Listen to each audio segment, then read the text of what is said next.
Татар халкында никадәр әйбер майлырак, шул кадәр тәмлерәк диләр бит инде. Туклыклырак, бәрәкәтлерәк. Һәр ел сайын киләсе елга моның хәле әзерләмим дисәләр дә, бары шуның хәтле бер зур табак белән салатларын ясап куялар име. Көн буе чабалар, аеруча кунаклар көтсәләр. Бәлки менә шушы ризыкларны ничектер җиңеләйтеп кертеп җибәрү ысуллары бардыр. Җөмләнең башын оныттык диyorsun. Ничек туктарга менә? Ашаудан. Ничек менә үзеңнең тукланганыңны сизеп алырга һәм туктай белергә. Кайнар сәлам барыгызга да. Бу Шәһри Казан гәҗитенең "Әйдә сөйләшәбез" дип аталган подкасты, аның алып баручысы мин Илүзә Касыймова. Сөйләшербез бүген яңа ел табыны турында. Алда безне озак яңа ел яллары көтә һәм шул уңайдан дөрес туклану турында сөйләшеп алырга булдык. Чөнки нәкъ менә шушы бәйрәмнәрдән соң йөрәк кан тамыры авырулары, ашказаны һәм ишәк тракты авырулары арта ди табиблар.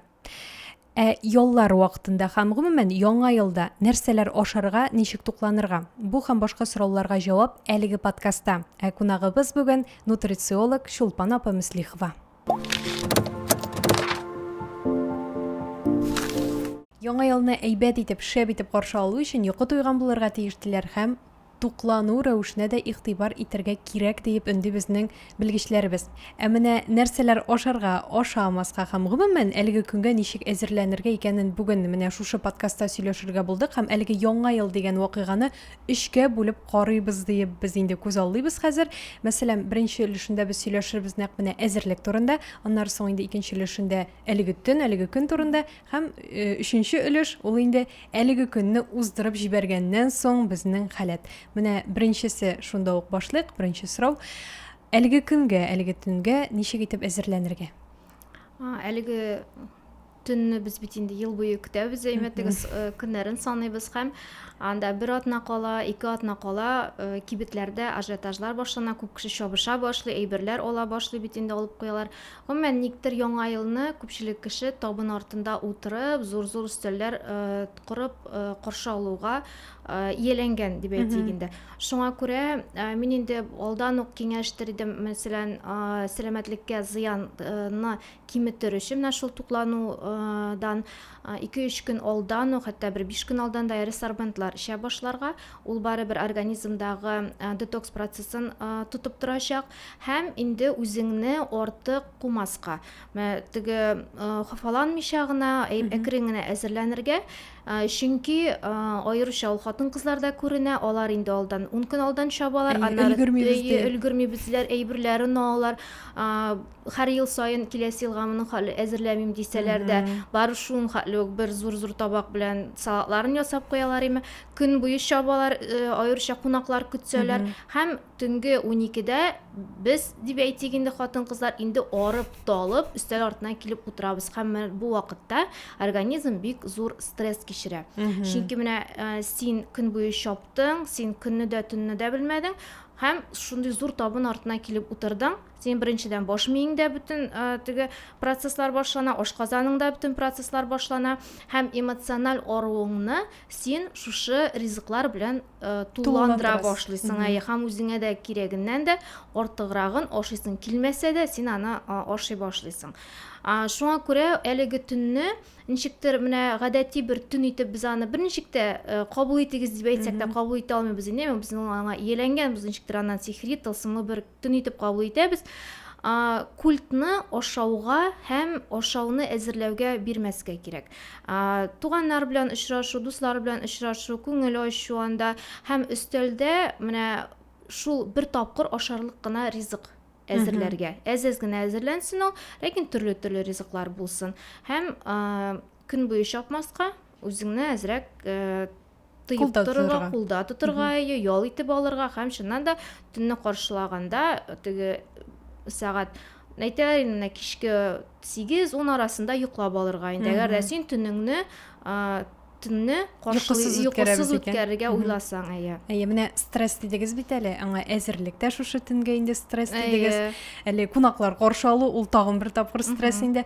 Менә бу нервлану, артыгыннан күбрәк хафалану шулай ук бит әле ашказанына бәрә. Әйе, ул стресстан ашказаны кысыла башлый, безләр ферментлар бүленмәскә дә мөмкин һәм ризык әкрен эшкәртеләчәк. Ул булай да төнлә әкрен эшкәртеләчәк инде ашалган ризык.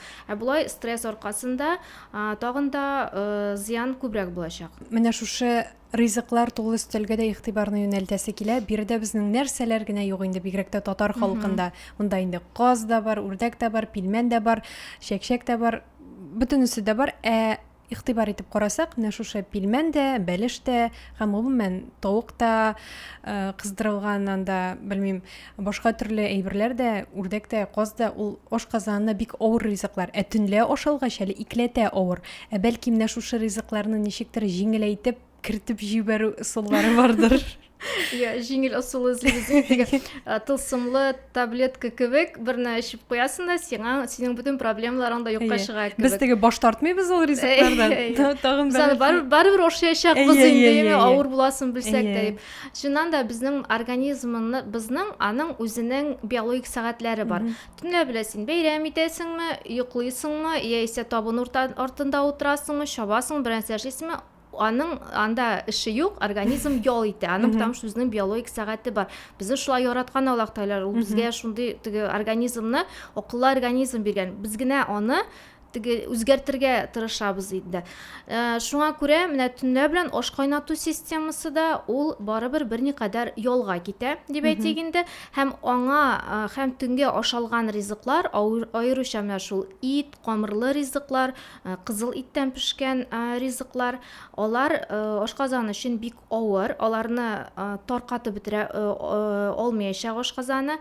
Һәм күп кешенең менә кемнәр төнгә ашый, гадәттә мондый гадәти тормышта да нәкъ менә шул кешеләрдә гастрит, рефлюкс авырулары барлыкка килә.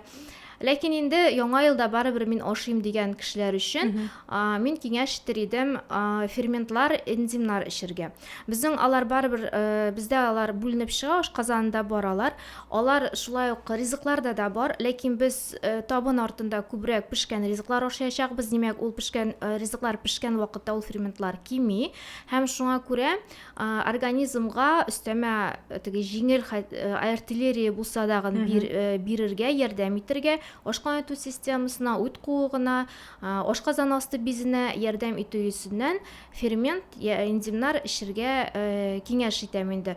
Даруханәләрдә алар бар, шул крион мәсәлән, эспумизан анда, үзең кайсын анда сайлап аласың инде. Ләкин бездә даруханәләрдә күбрәк аның терлектән ясалган животное происхождение дип әйтәбез инде. Аларны да еш һәм узак кулланырга киңәш ителми. Менә шушы төндә мәсәлән син ашарга утырыр алдыннан, ашаган вакыттамы организм ашкайнату системасына ярдәм итү йөзеннән ферментлар эчеп куярга була. Менә шушы традицион ризыкларга килсәк, ул инде оливье салаты ди мәсәлән. Аларны берәр ничек җиңеләйтеп кенә ясап буламы, берәр нәрсәсен үзгәртеп мәсәлән? Әлбәттә була, шул хәтта пилмәнне дә, бәлешне дә, без менә әгәр дәгән ул ризыкларганың составына карасак, безгә организмга күбрәк без аны ничектер тәмлерәк итер өчен аңа тәмләткечләр кушабыз. Мәсәлән, ире бер төкле он урынына ак он кулланабыз. Шулай бит теге тәмлерәк булсын дибез инде.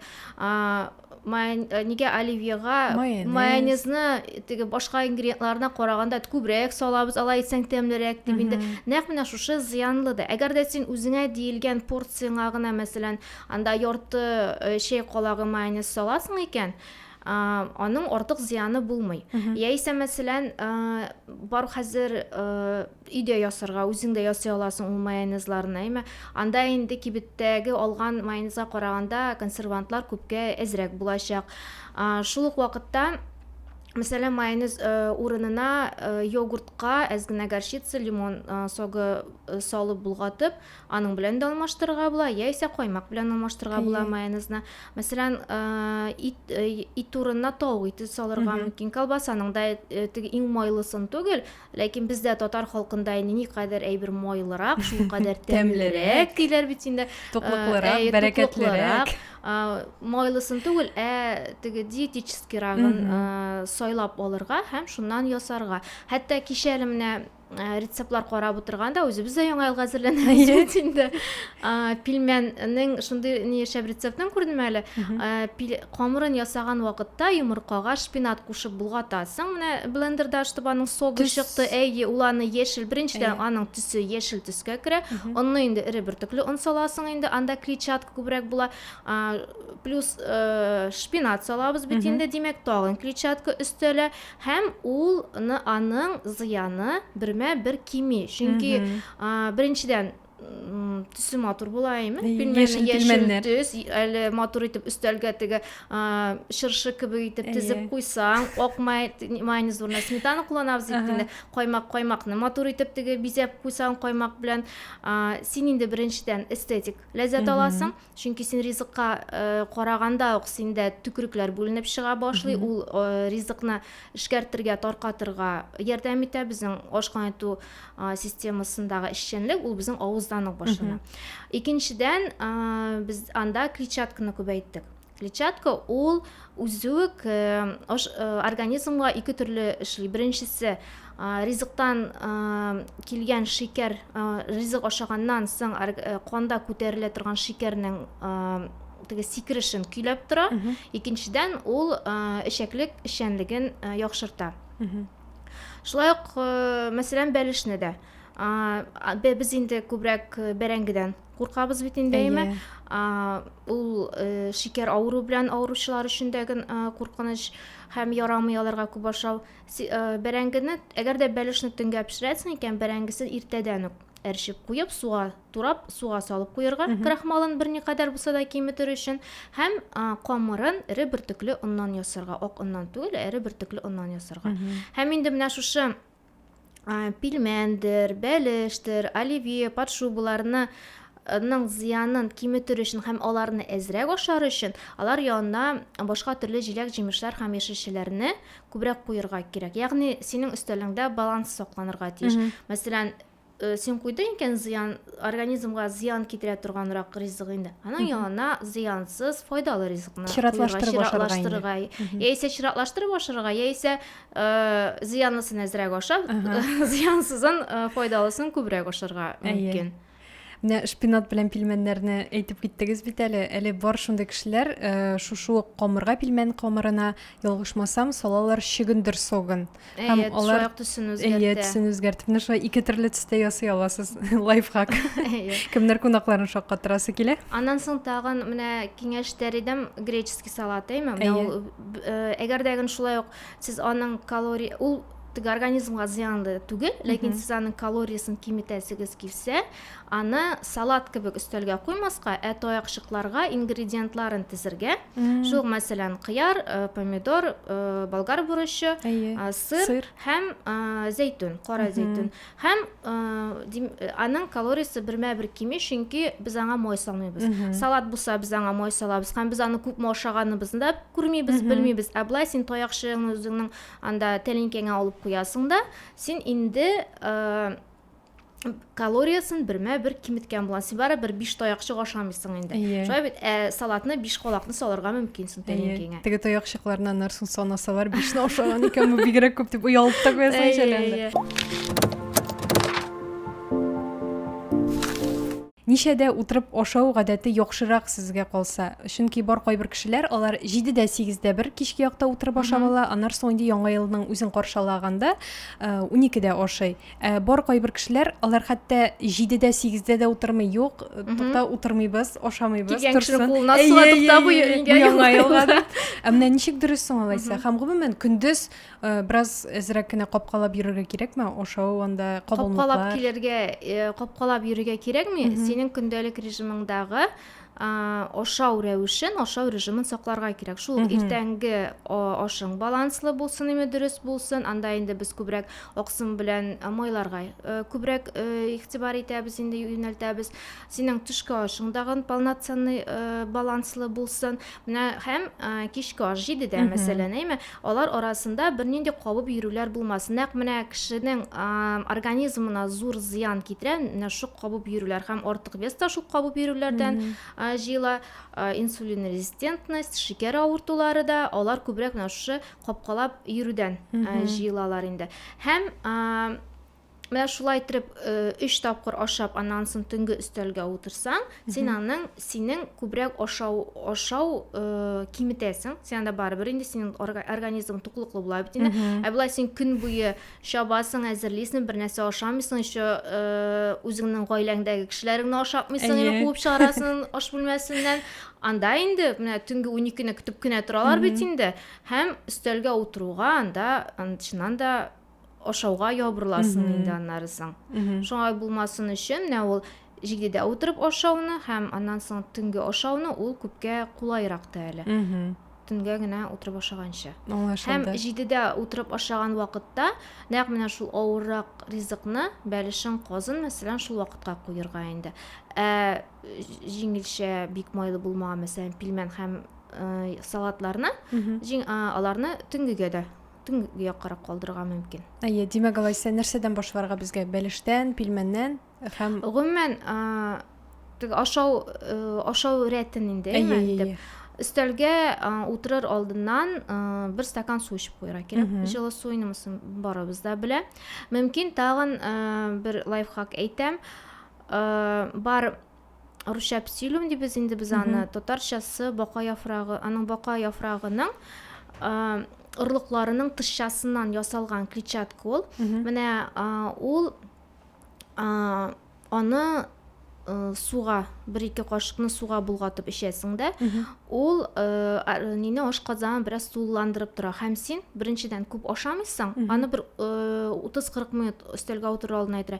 Беренчедән ул сине күп ашаудан саклый, икенчедән ул өстәмә клетчатка, шул шикәрне тоткарлап торачак кискен сикерүдән һәм ризыклардан, аеруча майлы ризыклардан холестеринны канга үтеп керүен киметәчәк. Менә шушы псилиумга игътибар итәргә кушыр идем мин һәм минерал суларны өстәлгә куярга, шул ук мәсәлән Ессентуки, Боржоми, Донат Магний, алар өстәлдә торсын, ләкин газларын чыгару мөһим. Алдан ук капкачын ачып куярга мөмкин бит инде, чөнки аның газы безнең организмга зыян китерә, мөмкин күп кешегә ярамый. Аларны бер стаканда Донат Магний эчеп куярга мөмкин җылырак рәвештә инде. Менә иң беренче шулардан башларга. Аннан соң инде өстәл артына утырганнан соң яшелчә салатларыннан башларга кирәк, ягъни клетчаткадан. Аннан соң ит ризыкларына күчәргә мөмкин, аксымга, аннан шуңа балык мөмкин, мәсәлән, әгәр дә өстәлдә булса инде. Һәм аннан соң гына углеводлы, анда баллы, майлырак ризыкларга тотынырга мөмкин. Аларга инде күп итеп ашау ихтималы кимиячәк, чөнки син инде тукланганда буласың. Шулай ук менә күп кенә кешеләрдә социаль челтәрләрендә күргәнем бар, хлорофилл эчәләр алар. Бу шулай ук ашказаны өчен файдалы, тулыландырып торамы ул? Ул тулыландырып кына тормый, юк, ансы тулыландырудан түгел, ансы күбрәк организмга өстәмә витаминнар бирүгә дә ярдәм итә һәм ул детокс процессын чистартада инде. Ул ашказанын күпертеп тулыландырып тормый. Менә бу клетчаткалар, ул шул яшелчәдән кергән клетчатка булсын, шул псилиумнан булсын инде, ул ашказанда эчәклектә бүртеп тора, тулыландырып тора. Менә кайчан ашауны туктатырга икәнен ничек аңлап алырга? Чөнки безнең бит әле ул тамак туйса да күз туймый. Монда тагын ниндидер яңа әйбер бар икән, бу салатны кабып карыйм әле дип, менә ашыйсың да ашыйсың, аннан соң ахырдан гына аңлыйсың, син ишең инде тулган, син селкенә дә алмыйсың, шулай пох булып утырасың. Кайбер кешеләрнең хәтта нәрсә дип әйтәләр әле, күбенгән вакытлары да бар. Менә бу күренешләр булмасын өчен нәрсә эшләргә кирәк? Шул өстәлне әзерләгәндә үк балансны сакларга, гел зыянлы әйберләр генә куймаска, җиләк-җимешләрне, яшелчәләрне күбрәк куярга бит инде. Шулай ук өстәлдә чиста су, минерал сулары булырга тиеш һәм баллы сулар белән эчкәндә син аларны чиратлаштырырга мөмкинсең. Мәсәлән, бер стаканыңны эчтең, анда сок яисә компот, Аннан соң инде икенче стаканның эчергә син анда су салып куй. Хәтта хәзер бит инде суны да графинда матур итеп өстәлгә куярга мөмкин. Әйме, әзрәк анда лайм саласың, Лимон, мята, анда кыштан катырылган җиләкләр салып җибәргә мөмкинсең. Һәм аннан соң өченчесенә, мәсәлән, шул минерал су салып куй. Һәм синең беренчедән бокалың да буш тормый. Һәм син бит ул баллы суны ничектер тәмле булган өчен генә эчмисең. Син аны эчәсең, чөнки ул синең бокалыңда бар. Син бокалыңа су салсаң, син суны эчәсең барыбер. Һәм ул су бетмичә, син аңа баллы су салмаячаксың. Менә шуны истә торырга кирәк инде. Һәм тәлинкәң зур тәлинкә алмаска, диаметры 20-22 сантиметрлы тәлинкә аласың да, тәлинкәңдә ризык һәр вакыт торсын. Ул тулып тормасын тәлинкәңә, мәсәлән, 1-2 таяк алып куйдың, яшеше алып куйдың. Салатларның, әлбәттә, ул кунакка киләсең дә, килсәң әле аеруча, кунакта ят ризыклар булса, аеруча тегесен ашсың килә, монысын ашсың килә. Син һәр берсен анда 1-2 калак куып кара. Шул мәсәлән, бәлеш 2 калак оливьедан, 3 калак бәлештән һәм 3-4 пилмәннән сиңа зыян булмаячак. Ләкин шамасын белергә кирәк. Мен һәр вакыт әйтәм инде, туклану режимы ул ниндидер кыйммәтле ризыклардан тормый. Шул без бит инде хәзер әле ул тенденция бетә башлады.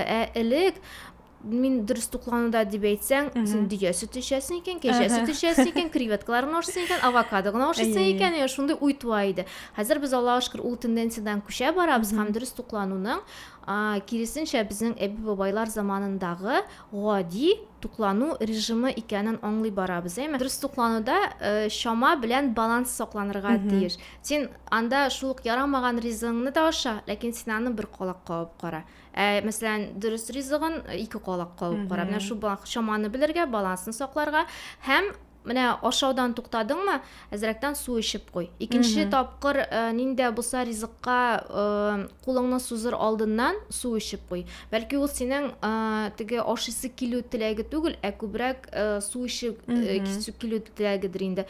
Һәм гел өстәл артында утырмаска, менә аңлыйсың, всё, менә син хәзер ашказаң тулганында, син барыбер өстәл артында утырсаң, син әле ашыйсыңны беләсең, шуңа күрә өстәл артыннан торып китергә, анда кунаклар белән, дуслар белән булсаң, биеп алырга, җырлап алырга, урамга чыгып керергә, физик хәрәкәт, ягъни син үзеңнең ризыктан ала торган эмоцияларыңны башка төрле әйбердән ал рәхәтлекне дип әйтәбез инде. Шул урамга чыгасың, кар яуса инде, әлбәттә, кыш бабаеңны ясап кереме, кар белән уйнап кер, чана шуып кер, ул бит үзе бер күңелле. Син ул вакытта ашау турында бит уйламыйсың, ашыйсың килми синең чөнки өстәл артына утырсаң, син яңадан күз алдыңдагы әйберне яңадан ашый башлыйсың.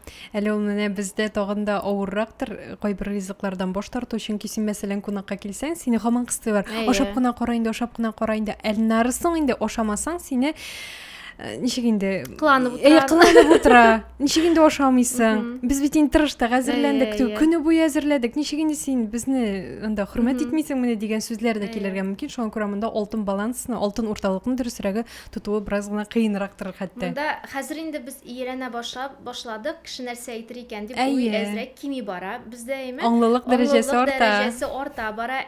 Менә ләкин шул вакытта кунакка килеп бардың һәм хуҗабикәне дә бит инде бик итәсең килмәй.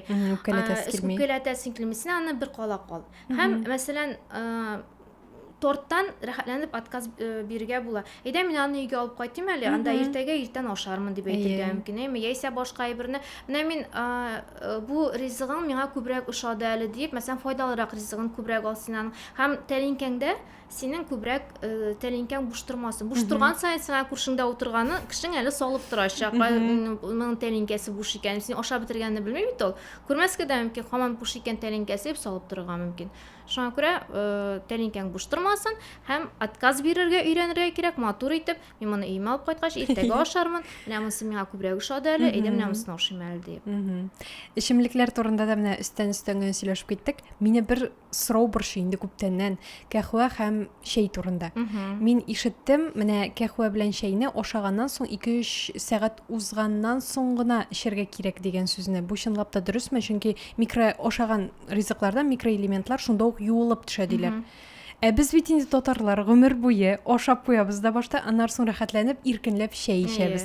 Без димәк гомер буе дөрес эшләмәгәнбезмени? Без аны менә без әйтәбез гомер буе димме, без Әйе. әле алай озак яшәгән түгел бит. Әби бабаларын да күз алдында тотып әйтәм инде. Менә элегрәк әби бабайларны күз алдына, мәсәлән, хәзер әби бабайны түгел, карт әбиләрне, карт бабайларны, яисә безнең әби бабайларның яшьрәк чагын күз алдына турып нитсәң, менә әгәр сорагыз алардан, сез ашаганнан соң шәй ичәйдегезме дип, аларда башка төрле культура иде. Аларда алдан шәй ичәләр иде. Аннан соң ашыйлар иде. Яисә ашаганнан соң кызым әзрәк яйтып ятып алам әле, анда я әзрәк әйләнеп керәм әле, шәй аннары эшермен диючеләр дә бар. Ягъни без аны ул татарларда шундый гадәт дип әйтергә ияләнгәнбез инде, ләкин әгәр дә без аның тарихына, борынгырак чорларга нитеп китсәк, кирип китсәк, анда бар менә шәйне алдан эчү гадәте дә булган. Ләкин чыннан да шәй һәм каһвәне, хәтта шул суны да дип әйтик инде, ашаганнан соң ук эчү, ул әлбәттә зыянлы. Ашказанына зыянлы инде, ул ашказанында безнең бүленеп чыга торган сокларны киметә һәм кислотага барып йогынты ясый инде, ризыкларны эшкәртә торган кислотага йогынты ясый. Мәсәлән, син аны 100 генә миллилитр эчәсең икән, аның сиңа зыяны андый зур булмаячак. Ләкин бездә бит инде ул 250-дән дә ким булмаган шукырлар тора, чашкалар тора. Шуңа күрә мин һәрвакыттан киметегез дим менә. Мин мәсәлән сиңа әйтәм икән, Илүзә булды эчмә инде, ашаганнан соң кофены эчәйин дип. Син аны менә яра эчмисең, син аны бүген эчмәскә мөмкинсең, име? Син икенче көнгә инде аны барып булай буламыни, мин ашаган кебек тә түгел, минем тамагымда туймайсың, син барып эчәсең. Шуңа күрә син аны бүген кимет 2 тапкыр анда мәсәлән, име? Берәр атна, берәр ай шулай эч. Аннан син үзеннән үзе ул кими барачак. Мин менә шәйдән баш тарта башладым һәм үземдә сизәм, ничектер җиңелрәк булып китте һәм мин шәй урынына, әгәр дә шәй ичәсем килсә, минем шәй ичәсем килә. Мәсәлән, кунакка барсаң да шәй ясап бирәләр икән, мин әйтәм су гына эчәм. Аннары өйдә дә менә шәй урынына лимонлы су эчә башладым, җылы су. Шундый рәхәт һәм хәтта десертларны да аның белән ашап була икән, җылы су белән. Без бит инде күп менә мин күзәтәм, пакетлы шәйләр яратабыз инде, име? Тиз bir нинди теге русча әйткәндә заморочкасы юк, завар итеп торасы, пешерәсе юк. Пакетны салдың алдың, син шәйең әзер. Нәкъ шушы пакетлы шәйләрдән безгә күбрәк зыян килә.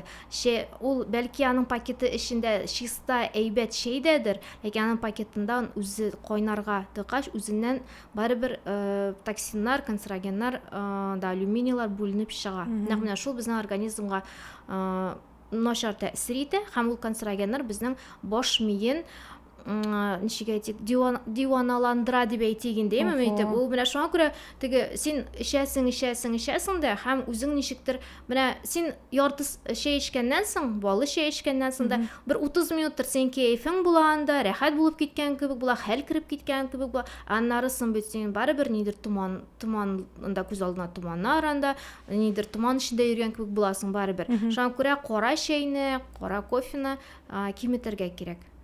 Әле менә сез әйткәч, хәзер курка башладым. Мин иремә һәр көн саен иртә белән термоска шәй ясап җибәрәм, лимон салам инде, җиләк-җимеш һәм пакетик шәй. Әйе, чөнки ул тиз, кирәк пешергән шәй күпкә әйбәтрәк булачак.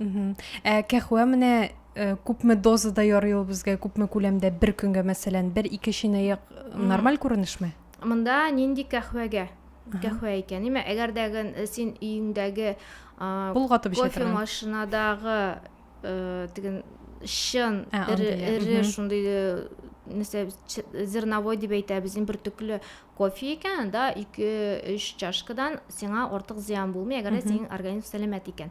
Ләкин инде менә шул булгатып эчә торганны, ансы гомумән зыянлы инде. Бер зыянын киметәсең кисә, бер чашкадан да күбрәк эчмәсен аны, һәм чашкаңны зурын алма. Кофе өчен аерым матур чашка тотырга. Мәсәлән, киноларда бары карыйбыз бит инде, мондый гына чашкада, анда бер кайчан да шит ил киносында мондый чашкада кофе китергәннәрен күргәнем юк әле. Һәрвакыт менә шундый кичкенә чашка белән, һәм кофе әле ул тагын бездә су балансында киметә организмда. Шуңа күрә кофедан соң һәрвакыт бер чашка, менә шуң хәтле чашка кофе эчтең икән, аның артыннан шуң хәтле чашка белән су эчеп куярга кирәк. Ул балансына килер өчен. Чулпан апа, тагын бер менә кызыксындырган сорау дип әйтергә кирәк. Өстәлгә иң мөһиме нәрсә куярга? Менә шушы топ берничә ризыкны атап китә аласызмы? Бәлки файдалы кабымлыклар бардыр аларның арасында. Кабымлыклар дип бик әйтмәссең, бар мәсәлән ананас. Ул байда без аны яңа елда куябыз бит инде, әйме? Ананаста бромелайн дигән фермент бар. Менә ул инде үсемлек ферменты. Ул майлы ризыклар ашаган вакытта майларны таркатырга ярдәм итә. Мәсәлән, син майлы ризык ашап куйдың икән, шул оливье артыннан берәр кисәк ананас кабып җибәр. Менә ул фермент, ул табигый фермент, ул синең ашкайнату системасына ярдәм итәчәк. Шул киви, цитруслы әйберләр, кивида шулай ук файдалы матдә бар. Ул аксымны эшкәртергә ярдәм итә. Теге тау каз белән үрдәк була бит инде, шуны ашаганнан соң киви ашап куярга мөмкин. Аннан соң менә тагын әйтәсем килә, итле ризыклар булганда, кыздырылган ит булса, шул мәсәлән берәр бот анда казның үрдәкнең кыздырган үрдәкнең бутын мәсәлән майлы җирләрен ашаганда өстенә лимон согы сыгырга кирәк. Чөнки ул иттәге аксым җепселләрен тарката һәм ашказанына эшкәртү җиңелрәк булачак. Тагын топ ризык ул безнең безнең гаиләдә ул һәрвакыт өстәлдә була. Ул тузланган кәбестә. Шуны әйтмәкче идем. Иң файдалы ризыкларның берсе, чөнки анда пробиотиклар күп. Пробиотиклар алар инде безнең эчәклек системасы өчен файдалы, ашкайнату системасы өчен файдалы, ризыкларны эшкәртергә дә ярдәм итәләр. Шулай ук кәбестә ферментланган вакытта анда русча без аны молочная кислота дибез, сөт кислотасы була микән татарча, алар бүленеп чыга. Молочная кислота ул ишәклектәге микрофлораны яхшырта һәм начар бактерияларны, менә ризыктан эшкәртелми калган матдәләрне инде начарларын, шуларны таркатып чыгарырга ярдәм итә. Ягъни менә квашеная капуста дип үзен без русча әйткәндәме, тозлы кәбестә һәрвакыт өстәлдә булса. Менә тозлы кәбестә була икән, башта уйлыйсың инде. Менә шундый гади генә бер ризык, моны өстәлгә куяргамы, юкмы, кеше нәрсә дип әйтер инде дисең, син аны куй, ул синең өстәл табының ахырына ул синең беткән була. Шундай ук имбирдә куярга киңәш итәм. Имбирдә ашказаны эшчәнлеген яхшыртып җибәрә, авыр ризыкларны ашаганнан соң ул аны эшкәртергә ярдәм итә. Менә бу кәбестә бүлдереп әйтәм инде, әле соңгы арада бик популярлашты, нәкъ социаль челтәрләрдә күпме генә рилслар, күпме генә клиплар чыкмасын, нәкъ менә шушы кәбестә турында сөйлиләр. Ул витаминнар үзләштерелсен өчен дә файдалы диләр, организмны чистарту өчен дә. Берәү сөйләде, менә мин бер ай буе кәбестә ашадым һәм минем бит тиресе яхшырды, бетчәләр бетте, башка төрле кызыл антиоксидантлар бар, кызыл таплар да юкты дип. Менә шул С витамины безнең нигә тирегә яхшы йогынты ясый да, әгәр дә топлар булса, пигмент топларына да, һәм ни өчен бездә бит чистара, чөнки менә шушы тузлы кәбестәге пробиотиклар, сөт кислотасы, алар эчәклекне чистартырга ярдәм итә һәм теге эчәклек никадәр чистарак булса, безнең битебездә чистарак була, безнең баш миебез дә яхшырак эшләячәк һәм киләчәктә картлык көнендә төрле шунда теге деменция, Альцгеймер, анда шундый ише авырулар да кимрәк булачак. Кызык. Менә мин моны белмәгән идем әле. Тагын холодец куярга мөмкин инде. Ул да шулай файдалы ризык бит инде, ул да ашала. Аны татарча дрелдәүк дип әйтәләр буга инде, аны куйка дип тә әйтәләр. Аны була менә нидер теге ясаган савытың белән түгел, порциялап матур итеп тә ясыйлар бит хәзер. Нинди генә формаларда ясамыйлар. Шул кекс савытларында ясаганнарын да күргәнем бар. Кишерләрне матур итеп кисеп, чәчәкләр белән, ул синең күз менә шундыйны ясап куясың икән, кеше менә аңа шулай ук аны шулай ук ашыячак. Менә бу холодецта, тузлы кәбестә дәйме, алар бит инде безнең әбиләрдән үк килә, борын теге күптәннән килә бит инде. Без аны хәзер, ни өчен без аны хәзер популярлашты дибез? Беренчедән, без хәзер мәгълүматны күп алабыз. Теге элегә җиткенә булса мәгълүматта, хәзер соцчелтәрләр таралган, шул бер әйберне соцчелтәрдән дә күрергә мөмкин, радио телевидениедан да, матбугаттан да күрергә була. Шуңа күрә без аны бик популяр, бик таралган дип әйтәбез. теге уйлап карасаң, шул ук туң майлары хәзер без әйтәбез менә ат майы да терлекнең ичке майлары ничек файдалы дип инде ул бит инде электә бар иде. Атланмай мәсәлән, гхи дип йөртәбез без аны хәзер. Сары майлар алар электән бар, без телеграфу дип карыйк инде. Шул теге нинең Мен аны күрсәләргә яратам инде. Элегрәк без кичкенә чакта эре малны бабайларда суйганнан соң, шуны теге нинең пешерәләр аяклар. Шуны бабай безгә икегә бүлеп бирә иде, içində җилек. Менә хәзер ул нинди кыйммәтле деликатес булып шатлана. Без шул вакытта фу дип карыйк. Ул шундый кыйммәт рестораннарда аны менә шулай сөяк белән бирәләр, кыра башлыйсың. Менә хәзер бирсеннәр я ул кайда шулай ясап шуны. Теге бөтен рәхмәтләреңне әйтә рәхәтләнеп башлар идең әле. Хәзер 3нче этапка күчәбез. 1нче 2 этапларны үттек, әзерләндек, ашадык. Хәзер инде бәйрәмнән соң көн. 1нче гыйнвар. Бу нәкъ менә теге 12дә торып, иртәнге ашка каз, үрдәк һәм инде салатлар ашау көнедер. Нәрсәләрне бер көн эчендә ашап бетерергә кирәк һәм атна буена сузмаска. Чөнки нәкъ менә шушы аралыкта яңа ел ялларында агуланган кешеләр дә бик күп. Нишләргә менә? Соуслы, майонезлы менә шундый ризыкларны гомумән икенче көннән дә калдырмаска инде. Без нәрсә дибез, әрәм булмасын дип ашыйбыз, әйме? Ни өчен менә ул ризыкны әрәм булмасын дип әле әши башлаган булса дагы, әши генә башлаган дип тә бар шундыйлар. Аннан соң инде әйбәттә агулану процессы башлана мөмкин. Әрәм булмасын дип ашыйлар, шуны чүплек чиләгенә атырга кыенсыналар. Үзеңнең ашказаныңа син чүплек чиләге кебек карап, анда син әши башлаганын да ашырга мөмкинсең, әшимәсен әрәм булмасын дигәнне дә ашырга мөмкин. Шуңа күрә, әгәр дә син шундый бездә бар инде ул аны без аны беренчәтә алмыйбыз, әрәм булмасын дигән әйбер. Син аны әзрәк әзерлә. Син аны бүген табынга утырдың, яра иртәнге якта ашарга калсын, шулай җитәрлек кенә әзерлә. Атна буе ашарлык итеп әзерләмә, чамасын белергә. Һәм икенче көнне безнең бит инде шул, мәсәлән, торуга ук табын артына утырмаска. Иң мөһиме 12 кичке соңгы тапкыр ашаудан, менә иртәнге ашка хәтле кимендә 12 сәгать ярым вакыт үтәргә тиеш. Менә шушы 12 сәгать ярым вакыт эчендә ашказаны үзендәге булган ризыкларны эшкәртеп, үзләштереп бетерсен. Син үзләштерелмәгән ризык өстенә яңадан ризык саласың икән, аның тегесе яймынсы эшереп шунда ятачак һәм ул инде агулану процессына китерәчәк тә. Шуңа күрә кимендә 12 сәгать ярым гына ашады, санадың, аннан соң иртәнге ашны ашыйсың.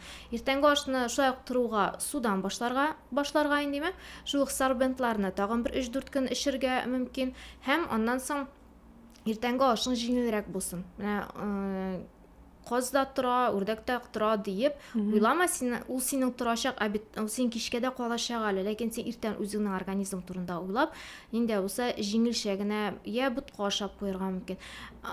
Иң яхшысы, мәсәлән, кичтән кара бодайга кефир салып куйласың, ул бүтә. Менә шу 1-2 калак шуны ашап куярга мөмкин, син ул туклыклыкны да бирә. Ул эчәклек өчен дә файдалы була, ул шикәр өчен дә файдалы. Һәм бездә әле тагын менә күп кенә хатын-кызлар хәзердән үк миңа яза башладылар, инде шулпан кашан ябыга башлыйбыз, берсеннән диетага утырабызмы дип. Әйтәм, булар хәзер бу мин аларга әйтәм икән, берсеннән диетага утырабыз дип. Димәк, алар хәзер 30-ннан 30-31 рәхәтләнеп ашыйлар, барыбер диетага утырабыз дип име, берсеннән кискен рәвештә генә диетага утырмакчы булалар. Менә бу иң зур ялгышларның берсе.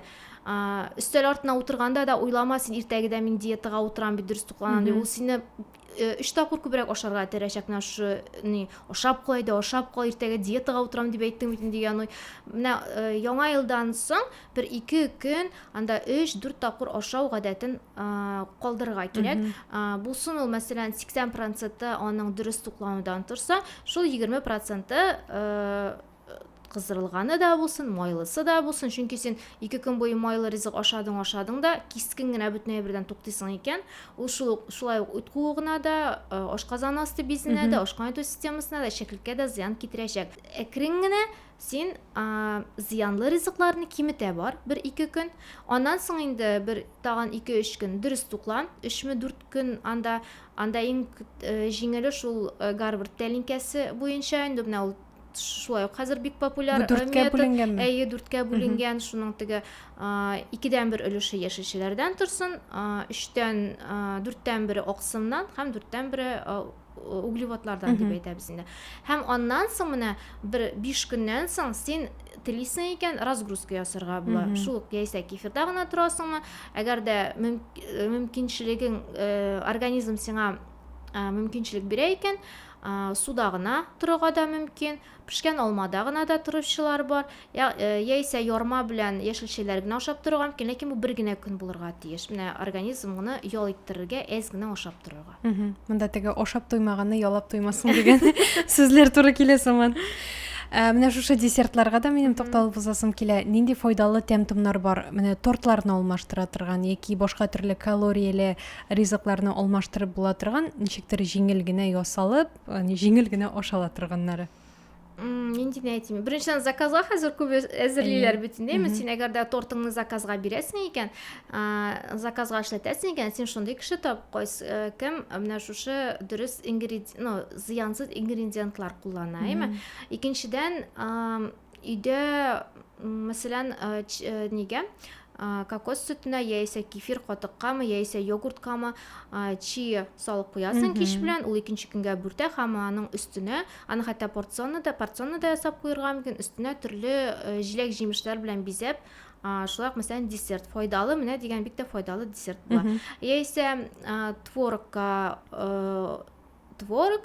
каймак, йогурт яхшылап булгатасың һәм шундый ул куе массага килә инде һәм аның өстенә анда теге хәзер бит инде миндальда төрлечә киселгән вак-вак ителгән бар, кокосның русча крошкалары була, шуларны сибеп төрлечә итеп матур итеп җиләк-җимешләр белән бизәп, шулай ук десерт итеп бирергә мөмкинсең. Иң кулай, иң теге яхшы десерт ул инде җиләк-җимешләр. Өстәлгә тортлар урынына күбрәк җиләк-җимешләр куярга әйтәбез инде. Кокта бит әле хәзер теге бик популярлашып китте, шулай ук аны да Аны да куллансам буладыр. төрлечә итеп куярга була, шул төрле начинкалар белән аны куярга мөмкин.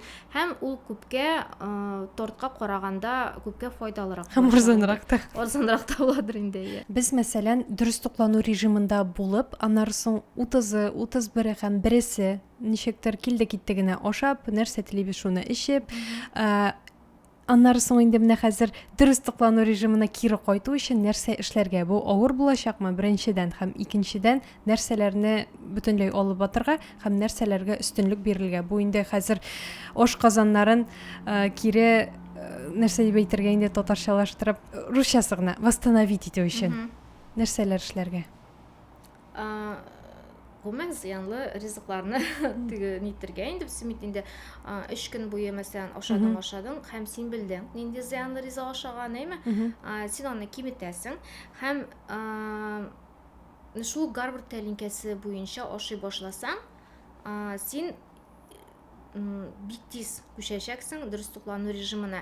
Аннан соң пешерүгә, ризыкларны ничек пешерүгә игътибар итәргә. 3 көн буе кыздырган ит ашадың булды, хәзер парда пешкәнне ашарга тырышырга инде. Шул яшелчәләрне дә әзрәк парда пешереп ашарга мөмкин, чөнки син 3 көн буе инде бик күп клетчатка ашадың. Әгәр дә ашасаң, инде мин әйткән киңәшләрне тотсагыз инде, клетчатка ашадың, хәзер организмга әзрәк кенә ял биреп алырга, термически обработанный яшелчәләргә күчергә мөмкин. Шул кәбестәнең генә аның 10-га якын төре бар. Брокколи булсын, әйме теге чәчәк кәбестәсе булсын, мондый кичкенә кәбестәләр менә шуларны парда пешереп ашарга мөмкин. Һәм ниндидер майлы, авыр ризыклардан, шул кызыл иттән отказ бирергә кирәк инде. Аның урынына балык, тавык, күркә итләре, куян итенә күчергә мөмкин. Һәм кабып йөрүләрне туктатырга менә син көненә 3 тапкыр баланслы ашыйсың, бер тап анда әгәр дә син элек яләнгәнсең икән, бик кыйыш ашарга бер перекус өстәргә мөмкин. Мәсәлән, 3-4 тапкыр иң оптималь ашау рәвеше. Һәм су ичү режимын көйләргә. Менә шуларны көйләсәң, син әкрен-әкрен генә үзеңнән үзең организмга зур стресс бирми генә син кирип китәсең дөрес туклануга һәм гомумән сәламәт яшәү режимына. Ә менә шушы суны җылы рәвештә генә эчәргәме, әллә суык суны эчеп куйсам буламы? Суык суны эчү бик киңәш ителми, чөнки безнең үзебезнең тән организмы, аның тәннең үзенең температурасы, оптималь температурасы бар име, ул шулай ук организмда температурасы бар һәм син әгәр дә сап-сакын су эчеп куясың икән, ашказаны аны җылытмыйча аны теге аска таба төшереп җибәрми, үз юллары буенча җибәрми. Чөнки ул кысып куя аны салкын суны. Җылытканнан соң гына ул ишәклеккә төшеп китергә мөмкин. Шуңа күрә җылы су бүлмә температурасындагы җылы су эчелсә, күпкә файдалырак. Менә әгәр дә теге эксперимент ясап карый аласыз, син шул кадәр сусадың, бер стакан сап-сакын су эчеп бетер, синең ишең теге нитеп катып калачак, ашказаның катып калачак. Мускуллар ничә? Мускуллар кысылып калачак. Аңлашылды. Безне кызыксындырган бөтен сорауларга да җавап табылып бетте бугай. Шуңа күрә сезгә бик зур рәхмәт әйтәбез. Һәм Чулпан апа, әгәр дә менә әйтәсе килгән теләкләрегез, сүзләрегез, киңәшләрегез калган булса, камерага карап, әлбәттә инде безнең аудиториябызга җиткерә аласыз. Рәхмәт чакыруыгыз өчен, беренчедән, ышанычыгыз өчен. Барлык кешеләрне дә шушы якынлашып килүче яңа ел белән котлыйм. Иң мөһиме, үзегезне беренче урынга куегыз, сәламәтлегегезне беренче урынга куегыз.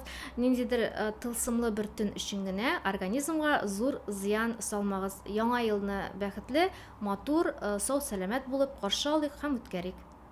Бик зур рәхмәт. Амин шулай булсын. Алла бирсә, безне яхшы, матур көннәр генә көтеп торсын һәм яңа ел бары тик шатлыклар гына алып килсен. Без сау сәламәт булыйк һәм дөрес тукланыйк.